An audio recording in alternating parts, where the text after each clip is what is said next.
کہ اگر خبر فاسق لائے منافق، کیونکہ منافق اور فاسق یہ دونوں ایک ہی ہیں، ان منافقون ہم الفاسقون قرآن میں ہے کہ منافق ہی فاسق ہیں.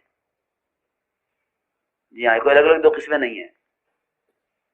جی ہاں، یہ ایک ہی قسم کے دو نام ہیں، منافق اور فاسق. کہ اگر تمہارے پاس کوئی منافق کوئی خبر لائے تو تحقیق کر لینا، اور اگر کوئی مومن خبر لائے کسی مومن کے بارے میں تو پھر تعویل کا حکم ہے. کوئی آ کر یہ کہے فلاں نے یہ گناہ کیا ہے، آپ کہیں نہیں، ایسا نہیں ہو سکتا، مومن ایسا نہیں کر سکتا. یہاں تو خبر لانے والے کی خبر پر قدم اٹھا لیتے ہیں، اور خبر لانے والی کی خبر پر قلم بھی اٹھا لیتے ہیں کہ لکھو کچھ. ہاں، اور وہاں زنا کا خود اقرار کرنے والا آپ کے سامنے، یعنی کسی نے آگے بتایا فلاں نے زنا کیا ہے، خود زنا کرنے والا کہہ رہا ہے میں نے یا رسول اللہ میں نے زنا کیا ہے. آپ نے فرمایا تم نہیں جانتی زنا کسے کہتے ہیں، جاؤ. میں نے زنا کیا ہے، فرمایا نہیں تم نے ہاتھ لگایا ہے عورت کو، یہ زنا نہیں ہے، جاؤ چلے جاؤ. نہیں میں نے زنا کیا ہے، میں جانتا ہوں زنا کیا ہے، فرمایا نہیں تم نے بوسہ دیا عورت کا، تم نے زنا کیا، جاؤ تم نے زنا نہیں کیا، جاؤ. بار بار صحابی کہہ رہے ہیں میں نے زنا کیا ہے، فرمایا نہیں زنا نہیں کیا. جی یہ تھا مزاج کہ نہیں میرا امتی زنا کرے، یہ نہیں ہو سکتا، حال کیا ہے. اور یہاں تو خبر پر تحقیق ہونی شروع ہو جاتی ہے کہ ہاں ثابت کرو. اس لیے فرمایا کہ مومن کے فعل کی تعویل کرو، مومن کے فعل کی تعویل کرو. نہیں مومن ایسا نہیں کر سکتا، مومن ایسا نہیں کر سکتا. رضی اللہ عنہ چور لایا گیا کہ جنہوں نے چوری کی ہے، کیا چرایا کہ اونٹ چرایا. فرمایا حضرت علی نے نہیں چرایا نہیں ہے، سارے اونٹ ایک سی شکل کے ہوتے ہیں، یہ اپنا اونٹ سمجھ کر کھول رہے ہوں گے، دوسرے کا نکلا. دیکھو یہ ہوتا ہے مومن کے لیے. نہیں یہ ثابت کرو چوری کی ہے، نہیں. پولیس والوں کو لوگ اچھی نظر سے دیکھتے نہیں ہیں. کیوں؟ اس لیے کہ پولیس والے ٹوہ میں رہتے ہیں کہ کسی کو چوری کرتے ہوئے پکڑیں گے. تو یاد رکھنا کہ جو مسلمان کسی مسلمان کی ٹوہ میں لگے گا، یا کوئی مسلمان کسی مسلمان کے گناہ کا تجسس کرے گا، کہ اس سے آپس میں نفرتیں پیدا ہوں گی. مسلمان کے فعل کی تعویل کرو، مسلمان کے فعل کی تعویل کرو کہ سارے اونٹ ایک سے ہوتے تھے. جی ہاں، اس لیے تم نے چوری نہیں کی ہے، لوگوں نے تمہیں چور بنا دیا. چور نے کہا نہیں جی میں نے تو دوسرے کا سمجھ کر کھولا ہے، چوری کی ہے، آپ مجھے پاک کر دیجئے، ہاتھ کاٹ دیجئے میرا. جی ہاں سیدھی بات ہے. تو آپ نے بلایا جلاد کو حضرت علی نے، اور اٹھ کر چلے گئے. کچھ دیر کے بعد واپس آئے، سب انتظار میں تھے حکم دے تو ہاتھ کٹے. کچھ دیر کے بعد واپس آئے، پوچھا آ کر چور سے کہ بھئی تم کہاں سے آئے ہو، کیا بات ہے، جسے جانتے ہی نہیں ہے، کوئی بات ہی نہیں ہوئی اس سے پہلے. فرمایا حضرت علی نے چور سے تم نے چوری کی ہے؟ اس نے کہا نہیں میں نے کوئی چوری نہیں کی ہے. فرمایا جاؤ چھٹی تمہاری. جی ہاں، بچانا ہے مومن کو، پھنسانا نہیں ہے، بچانا ہے. یا ہر ایک دوسرے کو پھنسانے کے چکر میں لگا ہوا، انہیں پھنساؤ، انہیں کسی چیز میں پھنساؤ، انہیں کسی مقدمے میں پھنساؤ، انہیں کسی الزام میں پھنساؤ، انہیں کسی بہتان میں پھنساؤ. جی ہاں جی ہاں یہ مزاج ہے. وہاں تو ایک کافر نے کلمہ پڑھ لیا تلوار دیکھ کر. صحابی نے سوچا کہ جان بچانے کے لیے کلمہ پڑھ رہا ہے. جی ہاں، یہاں 100 آدمی کو کلمہ پڑھے تو یوں سوچتے رہیں گے پتہ نہیں زبان سے پڑھ رہا دل سے پڑھ رہا. ہاں جی ہاں، پتہ نہیں بات مانی نہیں مانی، پتہ نہیں رجوع کیا نہیں کیا. جی ہاں سب بات ہے. ہاں 100 بار کلمہ پڑھے کوئی نہیں مانتے. ہاں 100 بار کوئی کلمہ پڑھے کہ خدا جانے کیوں پڑھ رہا ہے، دل میں کیا ہے. اور وہاں تلوار دے کر ایک مرتبہ کافر نے کلمہ پڑھا، صحابی نے قتل کر دیا.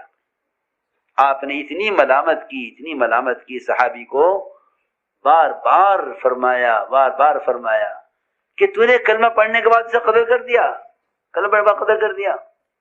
وہ صحابی کہنے لگے کاش میں اس کی جگہ ہوتا، وہ میری جگہ ہوتا، تمنا کرنے لگے. آپ نے یہاں تک فرمایا روایت میں ہے کہ تم نے اس کا دل چیر کے کیوں نہ دیکھ لیا. اللہ شققت قلبہ، دل چیر کے دیکھتا کہ کلمہ دل سے پڑھ رہا ہے، زبان سے پڑھ رہا، حالانکہ دل چیرنے سے معلوم نہیں ہو سکتا کہ کلمہ دل میں ہے یا نہیں ہے، اور وہ تو نظر نہیں آئے گا، اس کے اللہ کے درمیان کا معاملہ ہے. ہاں، اس لیے کہتے ہیں مسلمان کے عذر کو قبول کرو، مسلمان کے عذر کو قبول کرو. جی ہاں، حکم ہے. رہا اس کا بید، وہ اس کے اللہ کے درمیان ہے. حضرت فرمایا کرتے تھے کہ ہم تو تمہارے ساتھ ظاہر کے اعتبار سے معاملہ کریں گے، باقی تمہارے اندر کی دل کی بات تم جانو، تمہارا اللہ جانے، وہ ہم اس کے مکلف نہیں ہیں. یہ حضرت عمر کا قول ہے. جی ہاں، اس لیے حکم ہے فاعفو واصفحو، کہ معاف کرو، درگزر کرو. جی ہاں، مسلمان کے فعل کی تعویل کرو اور منافق کی خبر کی تحقیق کرو. یہ حکم، یہ فرق ہے دونوں میں. مومن خبر لائے تو تعویل کرو، ایسا نہیں ہو سکتا، یوں بات یوں نہیں ہوگی، یوں ہوگی. اور منافق خبر لاوے تو تحقیق کرو. ساری خرابیاں پیدا ہوتی ہیں شیطان کے وساوس سے. شیطان مومن کے دل میں مومن کی طرف سے بدگمانی پیدا کرتا ہے، پھر وہ خبر پھیلتی ہے. جی ہاں، لوگوں کو جو خیالات پیش آتے ہیں نا، وہ ان خیالات کو شکل دیتے ہیں تحریر کی، اور خیالات کو شکل دیتے ہیں بیان تقریر کی. جی ہاں، خیالات کو، اندر کی خیالات. جی ہاں، وساوس ہوتے ہیں شیطان کے، پھر ان کو تحریری شکل دیتے ہیں. ہاں، ایک بات سوچتے ہیں، اسے لکھتے ہیں، افسانے بنتے ہیں اس طرح، پھر اس پہ قلعہ تعمیر ہوتا ہے. جی ہاں، اور اندر کچھ نہیں، حقیقت کچھ نہیں ہوتی. یہ قصے ہیں تاریخ میں اور سیرت میں آئندہ کام کرنے والوں کو راہ بتانے کے لیے، ان کی حفاظت کے لیے، ان کی اجتماعیت کے لیے. یہ واقعات ہمارے لیے سنگ میل کی طرح ہیں. میں آپ کو سناتا ہوں قصہ.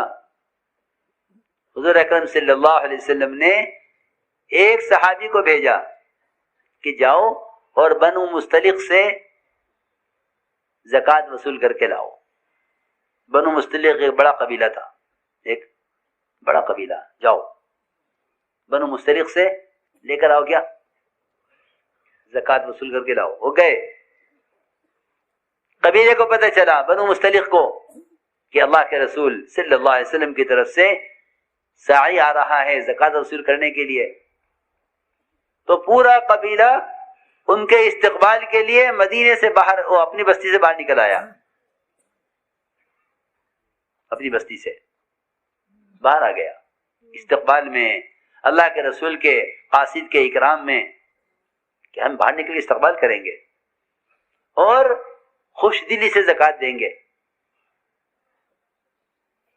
یہ بات یاد رکھنا کہ جب ایک مجموعہ تیار ہو جائے گا دین کی دعوت کو عالم میں لے کر پھرنے کے لیے، اور امت کا ایک طبقہ ایسے تیار ہو جائے گا جس میں اللہ کے فرائض